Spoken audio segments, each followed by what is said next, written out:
Mitford হত্যাকাণ্ডের প্রতিবাদে উত্তাল দেশের বিশ্ববিদ্যালয়গুলো, তীব্র স্লোগানে মুখরিত রাজপথ। পুরান ঢাকার মিটফোর্ড হাসপাতালে প্রকাশ্যে ব্যবসায়ী মোহাম্মদ সোহাগকে নৃশংসভাবে হত্যার ঘটনায় দেশজুড়ে চরম ক্ষোভের সৃষ্টি হয়েছে।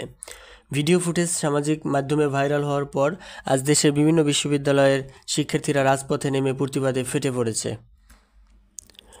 গতকাল রাত 7:30 থেকে 8টার দিকে ঢাকা বিশ্ববিদ্যালয় হল এলাকা থেকে শুরু করে ভিসি চত্বরে গিয়ে এক বিক্ষোভ মিছিল ও প্রতিবাদ সমাবেশ অনুষ্ঠিত হয়। ছাত্রছাত্রীরা স্লোগানে মুখরিত করে তোলে পুরো এলাকা। এই বিক্ষোভে ঢাকা বিশ্ববিদ্যালয় ছাত্রদলের নেতাকর্মীরাও অংশগ্রহণ করেন। ইসলামী বিশ্ববিদ্যালয়ে সন্ধ্যা 7:30 থেকে 8টার দিকে ক্যাম্পাস জুড়ে বিক্ষোভ মিছিল অনুষ্ঠিত হয়। মিছিল শেষে প্রশাসন ভবনের সামনে সংক্ষিপ্ত সমাবেশে বক্তারা খুনিদের দৃষ্টান্তমূলক শাস্তি দাবি করেন। রাজশাহী বিশ্ববিদ্যালয়ে শহীদ শামসুজ্জোহা চত্বরে শিক্ষার্থীরা 7:30 থেকে বিক্ষোভে অংশ নেয়।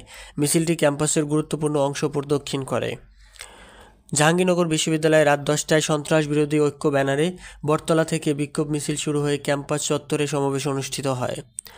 চট্টগ্রাম বিশ্ববিদ্যালয়ে রাত 9টার দিকে 0 পয়েন্টে শিক্ষার্থীরা সংগঠিত হয়ে প্রতিবাদ মিছিল করেন।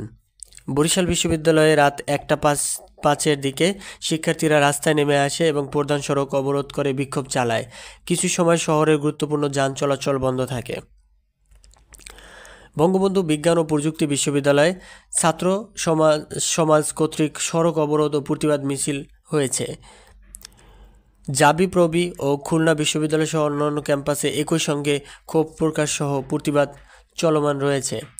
শিক্ষার্থীদের প্রধান দাবি, মিটফোর্ড হত্যাকাণ্ডে জড়িতদের দ্রুত বিচার, সন্ত্রাস ও চাঁদাবাজির বিরুদ্ধে কার্যকর ব্যবস্থা, রাজনৈতিক ছত্রছায়ায় অপরাধীদের দমন। সোহাগ হত্যাকাণ্ডের ঘটনায় দেশের তরুণ সমাজ ও শিক্ষার্থীরা সোচ্চার হয়ে উঠেছে। তাদের দাবি, এই নৃশংস ঘটনায় সুষ্ঠু বিচার এবং সকল অপরাধীদের দৃষ্টান্তমূলক শাস্তি নিশ্চিত করতে হবে। এই প্রতিবাদ দেশের শিক্ষা প্রতিষ্ঠানগুলোতে নতুনভাবে সামাজিক জবাবদিহিতা ও ন্যায় বিচারের আহ্বান তৈরি করেছে।